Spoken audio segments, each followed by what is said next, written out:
Kalau kemarin saya tidak banyak ya yang nonton film Fireproof. Nanti saya pinjemi saudara kalau mau. Itu luar biasa bagaimana ketika si Caleb yang tadinya dia pikir istrinya tidak respect pada dia sehingga dia marah, dia kesel. Dia tidak sadar kalau dia itu punya kontribusi yang membuat kenapa istrinya tidak respect.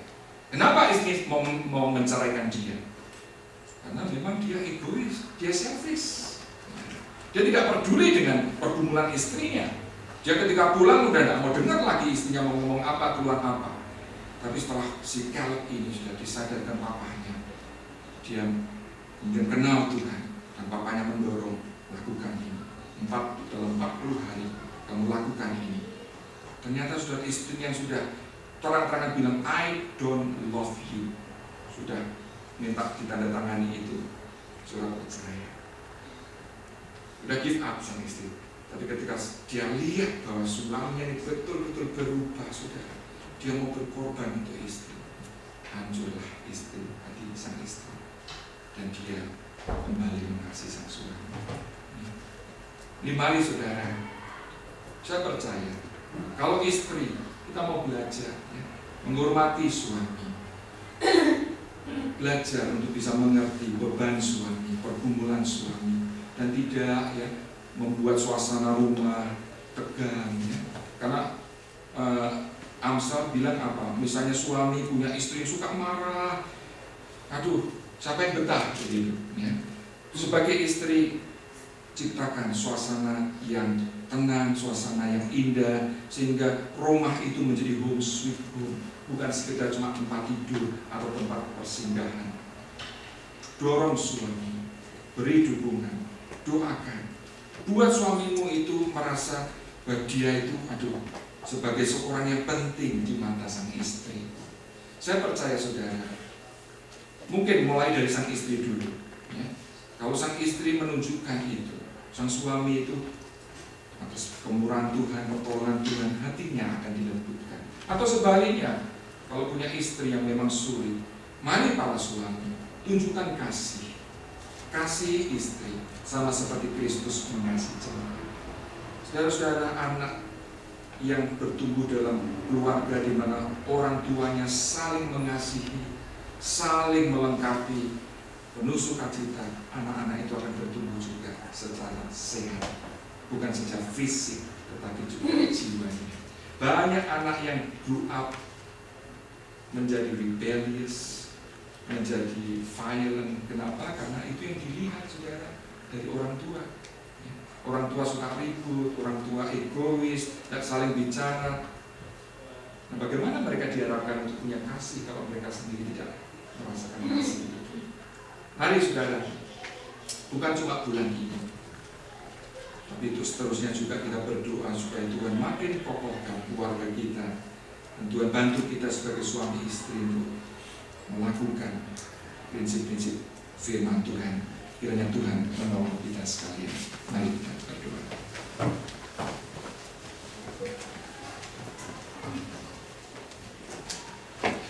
Bapa, biarlah Engkau bantu baik kami para istri maupun suami untuk melakukan bagian kami.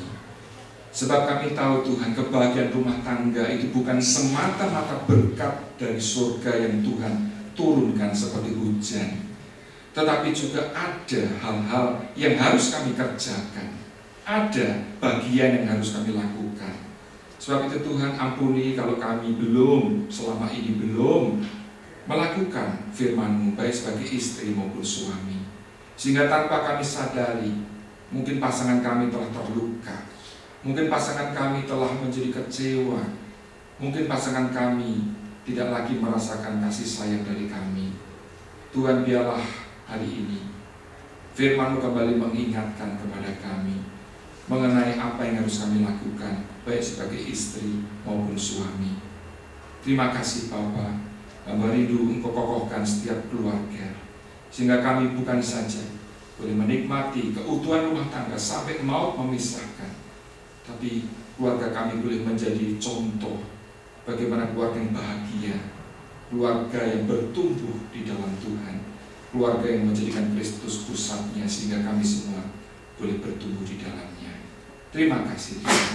Engkau bantu keluarga-keluarga yang saat ini sedang bergumul karena hubungan, relationship, komunikasi yang kurang baik, entah itu suami atau istri, atau orang tua, anak, atau antar saudara. Tolong Tuhan, Engkau limpahkan kasih-Mu di hati mereka, sehingga mereka mau memberi maaf kalau hati mereka sudah terluka. Sebaliknya juga minta maaf kalau mereka sudah melukai yang lain.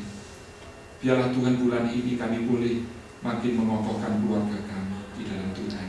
Berkati untuk acara-acara selanjutnya, baik setiap Jumat atau seminar-seminar yang kami selenggarakan maupun kebaktian-kebaktian minggu. Semua itu biarlah untuk makin mengokohkan keluarga kami dan memuliakan nama-Mu. Tuhan, kami juga teringat beberapa hal yang ingin kami doakan. Kami berdoa untuk Tiffany yang besok akan menjalani operasi. Tuhan tolong supaya kondisi fisiknya bisa lebih sehat, karena kemarin dia batuk. Dan besok operasi boleh berjalan dengan lancar. Tuhan pimpin dokter yang menangani, boleh mengatasi gangguan yang anak ini derita. Juga untuk persiapan Pak Hari yang akan operasi 2 minggu lagi, Tuhan juga pimpin, tolong persiapkan anak ini ya Tuhan. Juga teman-teman yang sakit, yang tidak bisa datang, tolong Tuhan juga melawat mereka satu persatu. Dan Tuhan, minggu-minggu yang akan datang mereka diberi sehat, kekuatan untuk bisa kembali ke gereja. Dan Tuhan juga bantu mereka yang mencari pekerjaan, mereka yang belum mendapatkan income yang mencukupi kebutuhan mereka, supaya Tuhan juga buka jalan ya Tuhan. Dan Tuhan berkati usaha mereka. Tolong untuk anak-anak kami yang midterm, ada tes, Tuhan juga pimpin, beri mereka kesehatan, kemampuan untuk belajar dan mengingat apa yang mereka pelajari.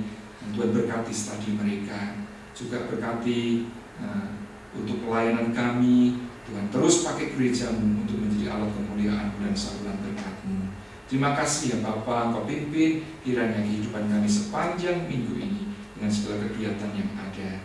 Terima kasih Bapa, sempurnakan doa kami. Di dalam nama Tuhan kami Yesus Kristus kami berdoa. Amin.